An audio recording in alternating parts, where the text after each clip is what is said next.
I will say that vulnerability is a superpower. Yeah. It really is. It is just a reframing of your mind as to what vulnerability actually, because there was a point in which I could never let anybody see a crack in the facade.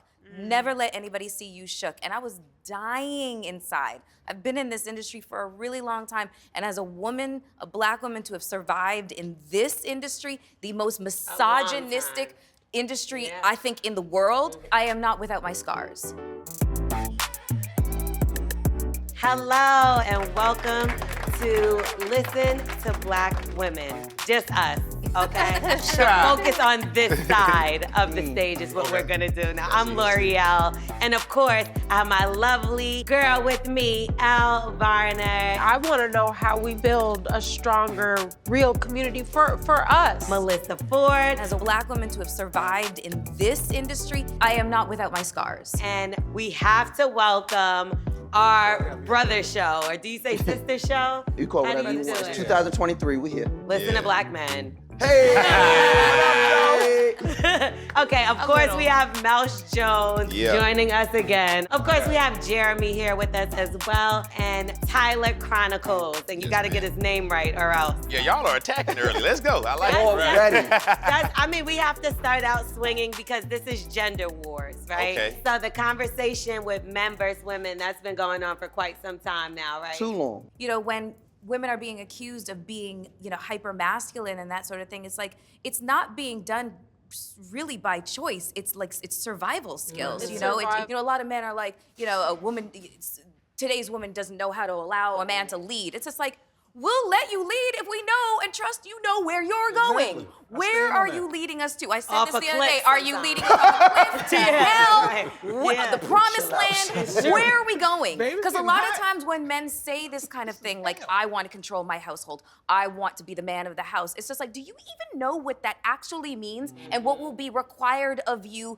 to hold that title? There is responsibility that comes with that title of I am the man of the house, I am the provider, I am this, I am that. And provision is not just financial, because women are at a different stage in our, you know, in society now where we can make the same kind of money, sometimes more than men. So sometimes it's not about financial provision. It is about spiritual. It is about emotional. It is mental. It's all of these things. You know, like we were going to have a discussion about intimacy. Yeah. And that's what intimacy is. It's not just about the physical. It's not just about sex. It is about what do you provide to your partner that makes them feel whole and makes them feel safe and makes them feel secure and makes them feel like you are home. So what does that mean to you as a married man?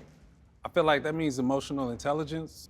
It means, you know, being vulnerable, also being in tune with oneself in regards to what you bring to the table and what is your responsibilities, what's being asked of you. And if you know that, I feel like I don't look at it as it should be so hard. It should be something that you can have an open, honest conversation about. Like, me as a black man, you as a black woman, what's your pain points, what's your struggles? Okay, how do I, you know, balance that for you? Once you have understanding of that, now you both are in alignment. Because that takes partnership, not versus. And that's And what I was- a big part of the reason why things are falling apart, relationships and stuff, instead of it being like, how do we do this together? It's like, what's the man supposed to do? What's the woman supposed to do? What's the Or they operating off of antiquated, gender you know, roles. gender Exactly. roles, What and we're they supposed think to that do. that doesn't hey, work for everyone. Even when you brought up like financial, it's like, okay, if a man is thinking, okay, I make a lot of money, I make more than her, or she don't work, and that gives me the right or this obligation that I can treat her any kind of way, Right, or or whatever. cheat on her or step Whatever out. it may But can the be. woman do the same? If she's the breadwinner, is it okay for her to step out and mess around? Is that comprehended to that guy? Either way, that's that understanding.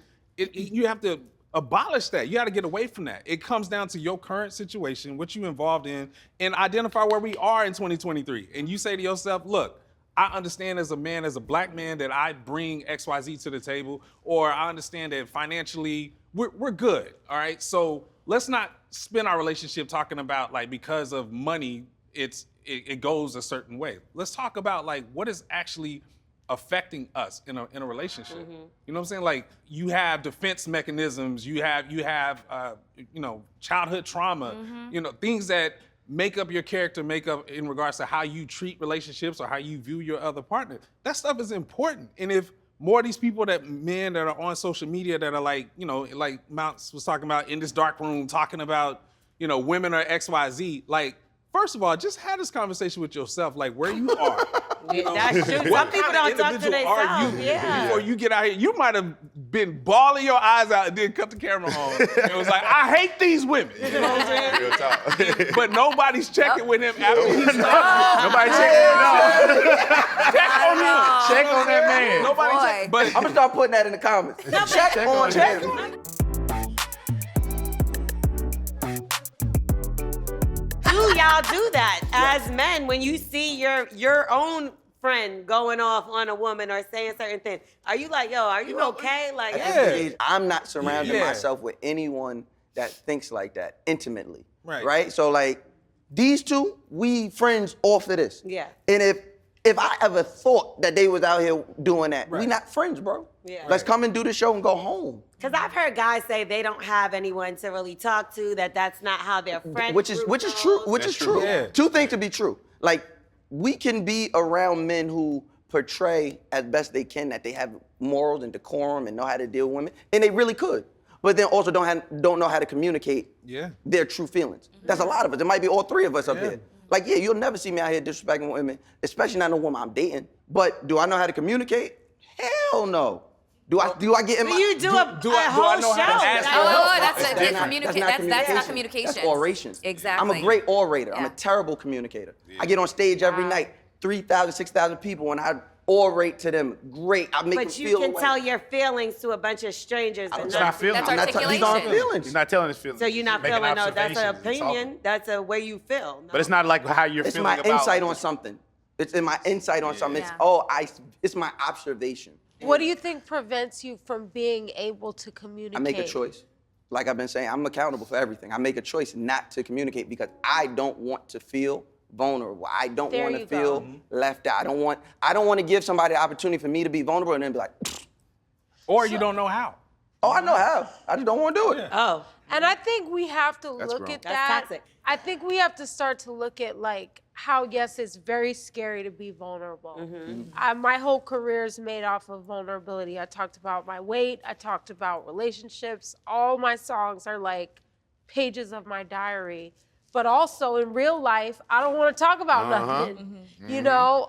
So I get it, but I think that we do ourselves a disservice when we do not show up and be our authentic self. Right. So that's the funny part. I mean, Mouse, I will say that vulnerability is a superpower. Yeah. It really is. It is just a reframing of your mind as to what vulnerability actually, because I was there with you at one point. There was a point in which I could never let anybody see a crack in the facade. Never let anybody see you shook. And I was dying inside. I've been in this industry for a really long time. And as a woman, a black woman, to have survived in this industry, the most misogynistic industry, I think, in the world, I am not without my scars. You know what I'm saying? And it took me a long time to realize that vulnerability was my superpower. When I ran from it for so long, it was rooted in so much shame in letting people know that I was not perfect. I felt like I had to portray perfection at every turn. Probably different reasons than you have. But I have discovered that vulnerability is my superpower, and boy, does it takes the weight off my shoulders of having to always be performative. You know what I'm saying? And it endears you to people as well. That's the other thing. And you find your tribe that way as well. but how did you get to that point, Melissa? Because you obviously was you were very closed, right? I'll be very honest.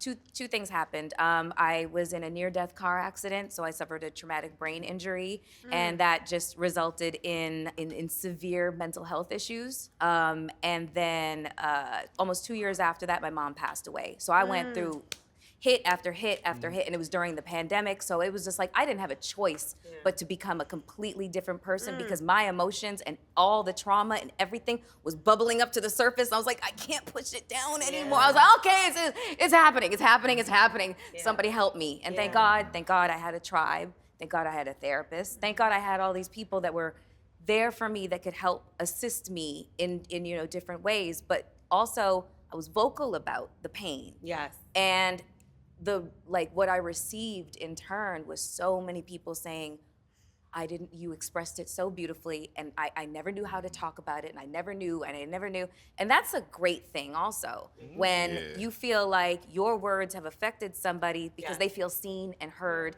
and their pain isn't special. That's the one place you don't want to be special, is your pain being unique. Yeah. You want it to be shared amongst others so that you can discuss it. And there is a lot of people that's gonna feel the way you're feeling and going through what you're going through, and can Exactly. definitely help you with it. Exactly. Let it out. Exactly. Let it out, Come like on, you said. cry.